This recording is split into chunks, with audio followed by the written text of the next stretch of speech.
Thank you. Every time thanks, you love me. Every time who loves me? Yeah. I love you too, baby. You know, I don't love this guy's hair over here, though. What's going on with this? Yeah. What's up, stray cats? But you know, whenever I come out, I always think of like high-fiving the guy I run past, but then I think, oh, how gay and contrived does that seem? But then I always think for a second I'm going to do it, but I never do it. Maybe we should just get it out of the way, that's all. That's all I'm saying. Yeah. Yeah.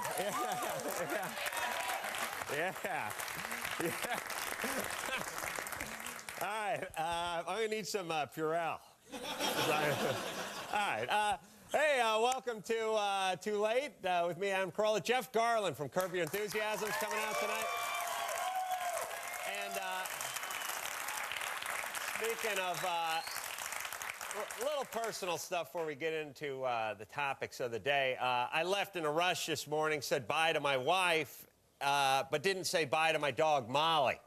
And my dog, Molly's standing next to my wife at the door. Of course, they both have a long day of nothing ahead of them, and I'm running out the door, but my wife has to flag me down the driveway. He didn't say bye to Molly. And I'm like, who gives a and she's like, are you kidding? You're going to hurt Molly's feelings. I'm like, Molly's a dog. Molly does not have feelings. You understand? I have a better chance of getting my tail slammed in a cab door than Molly has of getting her feelings hurt. But still, I had to come in and apologize to the dog. And I realize it's my wife's job to explain to me, like, what the dog is saying. Or, like, when she's licking me, she's kissing me. When she's trying to hump me, she's hugging me. She misses me. She hurt my face. Like, my wife is like an interpreter at a canine embassy. She's going to explain to me what the dog is saying. Doesn't know what year World War II took place, by the way, or what decade, but knows what the dog is saying. And then she watches Oprah, and she wants to get the dog whisperer out to the house. You seen this crazy little guy? I know what he's saying to the dog. He's just going like, Molly, I'm getting $240 for this. Can you believe it? Hold on. Don't nod. It seems suspicious. Yeah, and I'll tell my plan. Can you believe how pee-whipped this guy is? I'm riding this gravy train until it hits the tunnel. Yeah. All right, I'm done. Let's move on to a little actual news. Did you guys see this story out of Florida? Well, let's take a look at the clip. I think you'll enjoy it. The man bought the questionable drink about 2 weeks ago. At first, he says he didn't realize what was inside the bottle. So I brought it back inside, and the manager told me it was just bad syrup.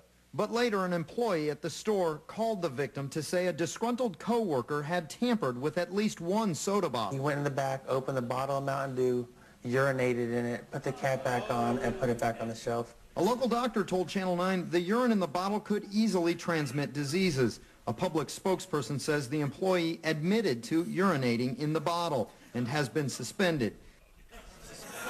Yeah, suspended. Not fired. Let's not rush to judgment. You urinated in a product at the store, not on the product, in the product, just suspended. Like, what's it going to take to get your ass fired? Like, do you actually have to do the do into the bottle? Like, yeah. They're plotting do jokes. God love you. Now, don't get me wrong, I don't like Mountain Dew. As you know, I know it is the nectar of the tards. But I like this story where the guy's worried about getting a disease. He's from Florida. He drinks Mountain Dew. I guarantee he's already got something. The urine may have killed the syphilis, for all we know. It cured him. Yeah. This guy is going to make millions from this lawsuit, and it's going to be funny because he's going to be, like, at a party, and there's people like, how'd you make your millions? And he's going to be like, the market. The market, what? Municipal bonds, futures? No, I drank piss at the market. Yeah, thank you. You can apply that. I got a plan. I have a controversial plan about putting a sterilization agent in not only Mountain Dew, but Sunny D and Clamato. Now just hear me out. I'm not saying you take a swig off a Clamato or a swig off some Mountain Dew or some Sunny D and you're sterile, But I'm saying if you drink more than, like, let's say a case of this in a month, you're sterile. You ain't reproducing. In 20 years, we're living in a utopia. You don't have to lock your doors at night, people, you understand? Leave the briefcase right on the passenger seat of the car and the windows down. No problems at all. All right. Staying on the topic of Florida, Shaquille O'Neal got his first collar this week. Yeah. He doing a little work for the Miami Police Department last weekend. Shaq witnessed a crime, and then he tailed the suspect in his car, and he flagged down a cop, and the cop made the arrest. And I was just thinking, like, as a criminal, how stupid do you have to be not to notice Shaq in the rearview mirror? Didn't notice the canary yellow Hummer with the triple chrome 24-inch spinners, 11-foot black guy with the head out of the sunroof. Nothing. It's not. I understand if my dad's driving his beige Taurus wagon, you don't have to do it. But what's it going to take not to notice this guy? And I'm just thinking, like, Shaq being a cop, because he really wants to be a cop. He's got to bum out a lot of his brothers at, like, the next players' ball, right? You're trying to toke out and, you know, gather up some bitches, and there's Shaq coming in. It's really, it's like the white version of that is when one of your dopey buddies becomes a born-again Christian. I hope he makes detective. I really do. That'd be awesome. Shaq, this week, you're going in deep cover. You're going to be an Asian businessman. All right. We got to take ourselves a little break. We'll be right back after this.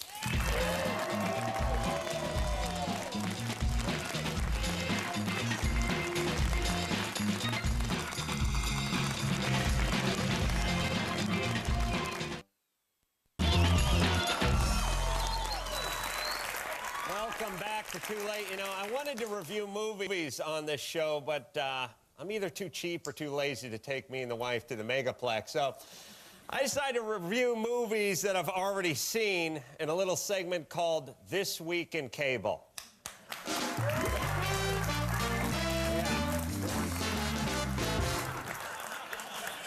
Tonight's movie's Gremlins. It's gonna be on cable this weekend. It's a good movie. It's an enjoyable movie, but it has one bizarre scene, and that's what we're gonna focus on tonight. So let's roll the first clip. Billy, what are these things? Where do they come from? They're gremlins, Kate. Just like Mr. Futterman said.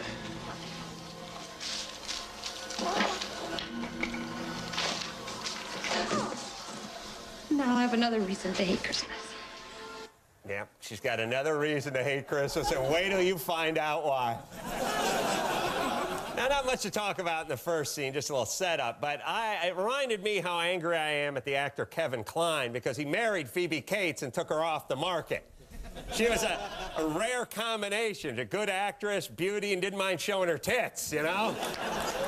Yes, thank you. It's like a rare scholar athlete. Did nudity, didn't mind. He knocked her up, yanked her right out of Hollywood. Just benched her right in her prime. Yeah, just memories of Fast Times at Ridgemont High. It's a little creepy. Yeah, it's good. Yeah, it's a good scene. It is creepy masturbating to a scene where a guy's masturbating. But don't worry, I was able to pull it off. Yeah. All right, let's find out why she hates Christmas so much. Kate, what are you talking about? The worst thing that ever happened to me was on Christmas. Oh, God, it was so horrible. It was Christmas Eve. I was 9 years old. Me and Mom were decorating the tree, waiting for Dad to come home from work. A couple hours went by. Dad wasn't home. Yeah, hello. Domino's, all the pizzas come with cheesy crust. I got a crazy bitch, she's rambling. I don't know what to do. Send backup. 10 minutes ago, I thought I was getting laid. Now I'm freaked out.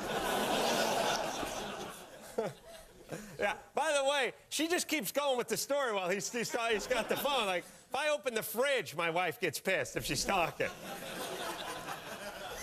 All right, let's keep going and still find out why she hates Christmas. Christmas Day came and went, and still nothing. So the police began a search. 4 or 5 days went by. Neither one of us could eat or sleep. Everything was falling apart. Yeah. Actually, the sock puppet is more interested than the dude is. Yeah. Gizmo. Yeah, he's miserable. Gizmo's like, what the hell? I thought this was a lighthearted romp. What's going on? Get my agent on the phone. Someone give me an 8-ball of blow. I'll see you in my trailer. But still, why does she hate Christmas? Oh, we're gonna find out. Yes, we are. It was snowing outside. The house was freezing, so I went to try to light up the fire. And that's when I noticed the smell. The firemen came and broke through the chimney top. And me and Mom were expecting them to pull out a dead cat or a bird. And instead, they pulled out my father.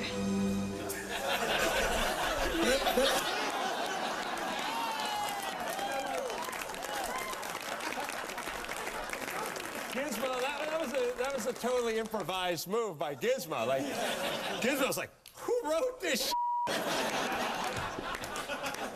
Look, I understand there's a point in the movie where the chick can't like Christmas. Make her like she got beat up by a Jew or something, you know? Like, well, you know, her dad split on Christmas, or she wanted Barbie's dream Corvette, and she got Barbie's dream Vega instead. I mean, anything. All right, one more clip. Let's watch it. He was dressed in a Santa Claus suit. He'd been climbing down the chimney on Christmas Eve, his arms loaded with presents. He was going to surprise us. He slipped and broke his neck, died instantly.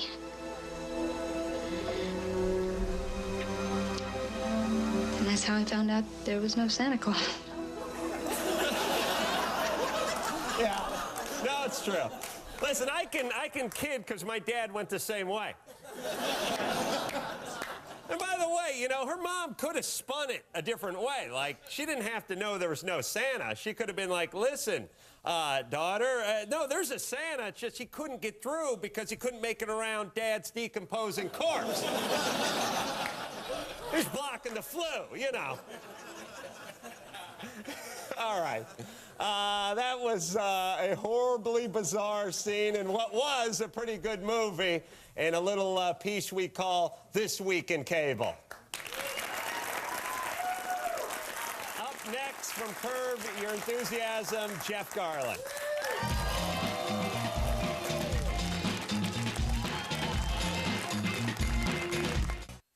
Something I want to tell you. Oh, I went by Leo's Delicatessen. What's up on the board? A brand new sandwich called the Larry David. What? Get out of here. Swear to God. Swear to God. Leo named a sandwich after Leo me? named a sandwich after you. You're kidding? Yeah. Yep. I can't believe it. I'm on the board? You're on the board. What is it? Let's see. There's whitefish, sable, capers, onions, and cream cheese. That's the sandwich? Yeah. You got a sandwich. That's a disgusting sandwich, really? All right, I'm going to get something to eat. I'll see you in a minute. Yeah. That was a clip from the new season of Curb Your Enthusiasm, which premieres September 25th on HBO. Joining me tonight is one of the stars and one of the executive producers, Jeff Garlin. Yeah. Thank you very much. I want to talk about Curb Your Enthusiasm, but I also want to talk about Shaq, because I know he's on, I think, season 2 of Curb. Shaq was on season 2, and he was great to work with. And I got to say something. I'm not surprised that he did that. That he's getting into law enforcement? Well, no, because, like, you know, I'd be eating food I shouldn't, and he would tell people on me. You know. Yeah, you like rat you out? I don't like what he's eating. You know, yeah, he'd rat me out what I did. Yeah, like you pop a yoo-hoo and he tackles you. He was right there, yeah. Starts calling you a perp. Yeah. Telling you you're going downtown. By the way, I want to tell you that DVD you have got there of Curb Your Enthusiasm. Yes. I peed in it. Oh. I've been suspended by HBO for... They say they'll have me back just till things quiet down. Well, speaking of having you back, I mean, it's the things like Curb Your Enthusiasm is probably the funniest show on television. I know it just sounds like I'm kissing ass, but I actually, when we first met, you came up to me and told me that, and that was during the first season. I remember. Yeah, well, I'm still kissing ass 5 years later. Okay, all right. My only beef, though, is it's been like a year and a half since the last new episode, and I know everyone says that. Yeah. Is it that Larry just has so much FU money that he doesn't have to move, or does it take that long, or how? In all sincerity, he goes on vacation with his family every summer. I swear to God. But summer's 3 months. No, but we could have started early if he didn't have to go on vacation. And then, you know, Sopranos is the same thing. I know, I'm pissed at them, too. But it's not like we're doing it because we're, you know, hey, all TV should be that way. I know. Where the networks go, you know what? At your leisure. Whenever you can. I know, but we wouldn't be here right now. I'd be home getting stoned. I know, but all I'm saying is this. It's like... Professionally, though, wouldn't you prefer that? Yes. Okay. I'm here to say, it's like... Comedy Central's like, we're waiting. When your buzz comes down, we're ready for you. Yeah, I'd be like, don't hold your breath. Yeah, okay. But here's all I'm saying. Like, yeah, I got to go home and apologize to my dog, so I won't be here for a couple of years. But all I'm saying is, like, Sopranos, great show. Curb Your Enthusiasm, great show. 2 years in between episodes, but Saved by the Bell, 500 episodes a month. You know what I mean? Like, the crappy shows, they can't stop cranking them out. Yeah. Well, There's no God, right? But let me tell you something. Here's the thing that you need to know. During that period, it's not like I'm making money. Oh, really? Oh, yeah. I got to act in crappy movies. Oh, yeah. No, you're in Daddy Daycare. That was a good movie, right? You'll be reviewing that one really soon.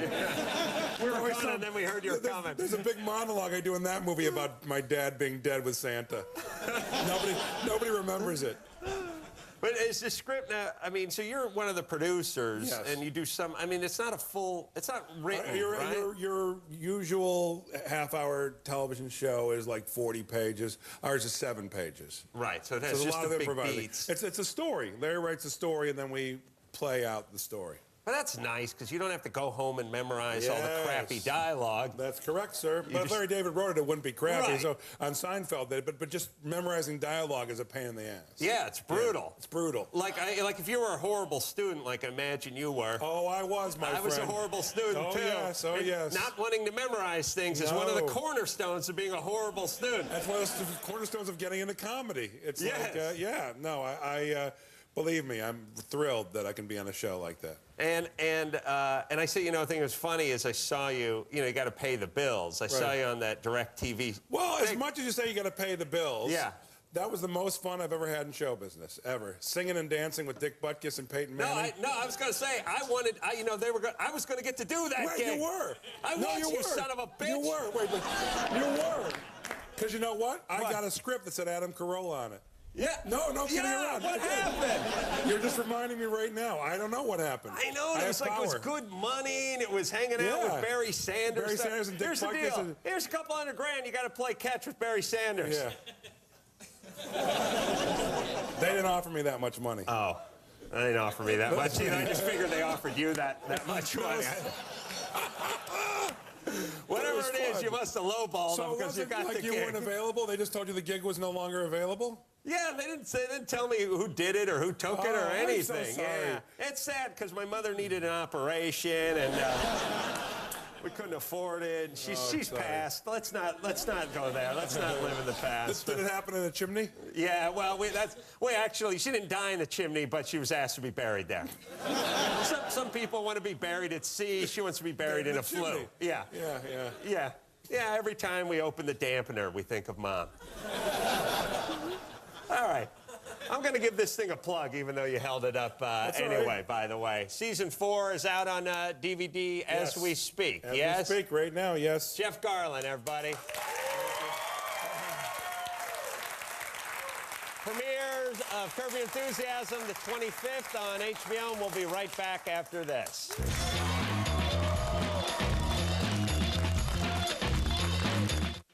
Well, that's it. We're out of time. I thank Jeff Garlin for coming in tonight. Curb Your Enthusiasm, Season 5 premieres on the 25th on HBO. And until next time, it's Adam Carolla saying mahalo.